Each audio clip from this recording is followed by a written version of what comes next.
మంచిర్యాల జిల్లా మందమర్రి ప్రెస్ క్లబ్లో బీఎంఎస్ కార్మిక సంఘం నాయకులు పత్రికా సమావేశం ఏర్పాటు చేశారు. ఈ సమావేశంలో బీఎంఎస్ కార్మిక సంఘం నాయకులు మాట్లాడుతూ కోల్ ఇండియా బొగ్గు గనుల్లో అమలవుతున్న కార్మిక సంఘాల ప్రాధాన్యత విధానాన్ని సింగరేణిలో అమలు చేయాలని, ఎన్నికలు నిర్వహించకుండా ప్రాధాన్యపరంగా మొదటి ప్రాధాన్యత కార్మిక సంఘం, రెండవ ప్రాధాన్యత కార్మిక సంఘం, మూడవ ప్రాధాన్యత గల కార్మిక సంఘాలుగా ఏర్పాటు చేసే విధానాన్ని అమలు చేయాలని డిమాండ్ చేశారు. తెలంగాణ ప్రభుత్వం సింగరేణికి చెల్లించవలసిన 39,600 కోట్లు బకాయిలు తక్షణమే చెల్లించాలని డిమాండ్ చేశారు. ఈసీఎల్ కానీ, డబ్ల్యూసీఎల్ కానీ, ఎన్సీఎల్ కానీ, వెస్టర్న్ కోల్ఫీల్డ్ కానీ, సింగరేణి కాలనీస్ కానీ ఈ భారతదేశంలో ఉన్న బొగ్గు పరిశ్రమలలో పనిచేస్తున్న కార్మికుల సమస్యల సాధన కొరకు దీర్ఘకాలికమైన ఆందోళన కార్యక్రమాలు చేపట్టింది.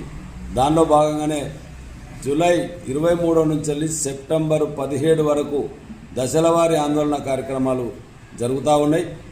దాంట్లో సింగరేణి కార్మికులంతా భాగస్వాములు కావాలని చెప్పేసి సింగరేణి కోల్ కార్మిక సంఘం బీఎంఎస్ తరఫున విజ్ఞప్తి చేస్తూ ఉన్నాం.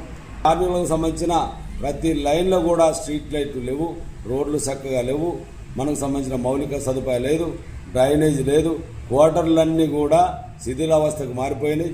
కొత్త క్వార్టర్ల నిర్మాణం చేపట్టాలి. ఇవాళ లేటెస్ట్ క్వార్టర్స్ ఏవైతే ఉన్నాయో వాటన్నిటిని కూడా బస్తీ నిధుల ద్వారా పారిశ్రామిక ప్రాంతాలలో మరి సింగరేణి కోల్ కార్మిక సంఘం బీఎంఎస్ ఆధ్వర్యంలో చేపడతా ఉన్నాం. విద్యుత్తు బొగ్గు బకాయిలు గత ప్రభుత్వం ఉన్నప్పుడు 27,000 కోట్ల రూపాయలకు పేరుపోయింది. మరి ఈ కాంగ్రెస్ ప్రభుత్వం వచ్చిన తర్వాత ఎన్నికలకు ముందు, ప్రభుత్వం రాకముందు, ఎన్నికలకు ముందు స్పష్టమైన హామీ ఇచ్చారు.